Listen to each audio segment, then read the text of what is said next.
young man, his whole life in front of him disappears. A familiar story, yes, but this is no ordinary Joe.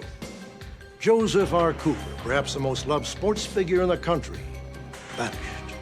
Baseketball from Millcreek Entertainment on July 12th. It was previously released on Blu-ray back in 2017 from Universal. So it's not that old. And back in 2018 from 101 Films, which is a pretty cool label, they released it too in the UK.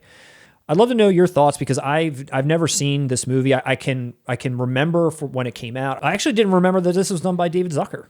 Well, what were your initial thoughts based on the trailer? It was like one of those things where South Park had just come out and I was just getting into South Park, and all of a sudden the trailer came out for this movie not that long after, starring the guys that do the voices for South Park. And even in the trailer, I remember the Cartman voice. But yeah, I don't know. It just the premise of it just seems silly. I don't know that I was completely sold on South Park or not. Maybe I just missed it and never went back to it or not. The reason why Baseketball works is it's everything you just said. It's silly, but Jesus Christ, it knows it's silly. I'm giving her all I've got, Captain. I love you. Always have. Abrams Zucker team, who did Airplane, Naked Gun, Top Secret, Hot Shots, bona fide comedic geniuses. Matt and Trey are bona fide comedic geniuses. Two different styles that throw together. I'm not saying it gels, but holy shit, these are two styles I love.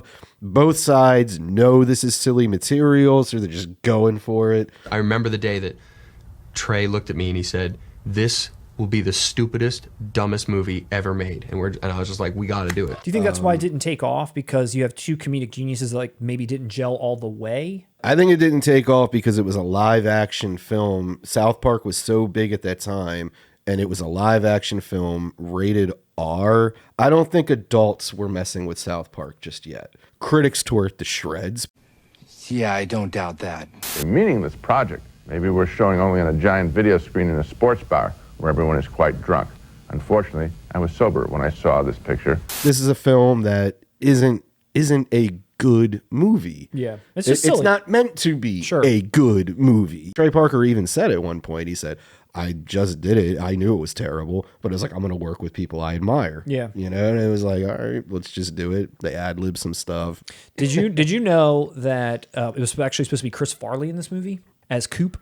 Initially, David Zucker wanted Chris Farley for this role. I don't know if he was going to be the only star, and then when they kind of got involved with these two, it was like, well, they're a package deal. And you know what's funny? But it would have been a completely different... Everything I'm saying that makes this movie cult and fun and why I love it, if Chris Farley would have done it, Chris Farley would have grounded it. You feel sympathy for Chris Farley. Chris Farley, as he can just do a look, and you're like, oh man, love Chris Farley. Don't have that. Yeah. So every joke in here, there's nothing is going to be mistaken as sentimental in Baseketball. Right. Chris Farley, I think some of this stuff could have been a little more like trying to tug on the heartstrings. Yeah. According to them, it was like, we assumed South Park was going to be canceled. So we just jumped in on this. And then when South Park was not canceled, they did this movie, like the production of it during the day, and did all the South Park crap at night.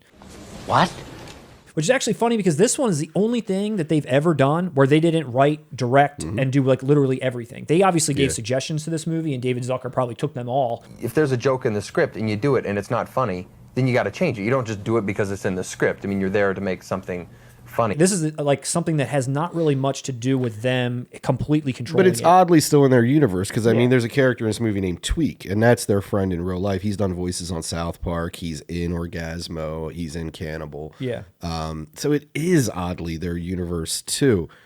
It's one of those movies where the bad jokes go so bad that they circle back around and become funny again. Oh, cool.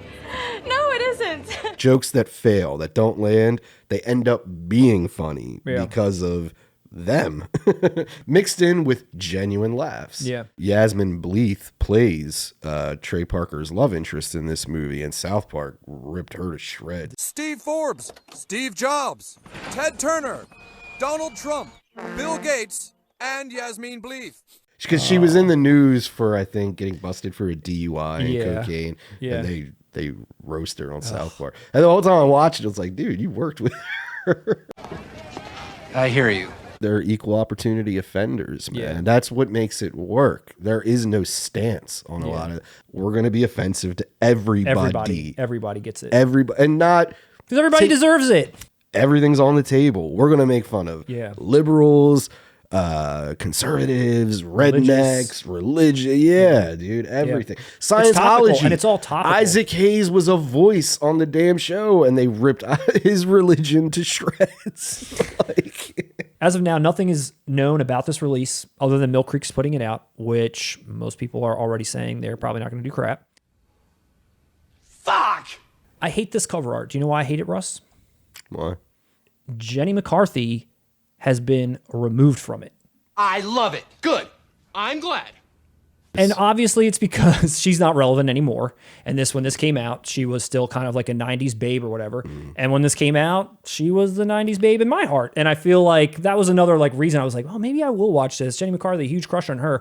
So then I saw this cover art and I was like, oh, I didn't even think 2 seconds of it until I saw a side by side of the previous Blue. I was like, wait a minute, you're gonna take my girl Jenny off the front? I improvised. She's probably only on it because of her star power of the 90s.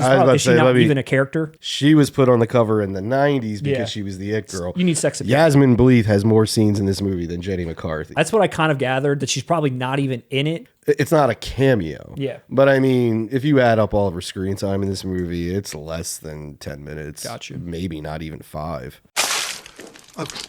Yes. Yes, thank you. I'll leave you with one last head scratcher on this. This Millcreek release is, $15.99. You can buy the Universal one right now for $11.99.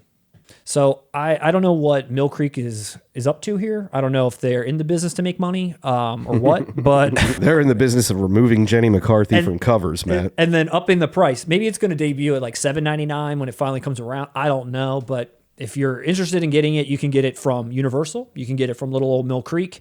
Either way, it'll probably be identical. I don't think anyone came back to give Millcreek an updated transfer on Baseketball. Here is a photograph of Joe Cooper taken just days before his disappearance. And here is a computer-enhanced simulation of what he might look like today.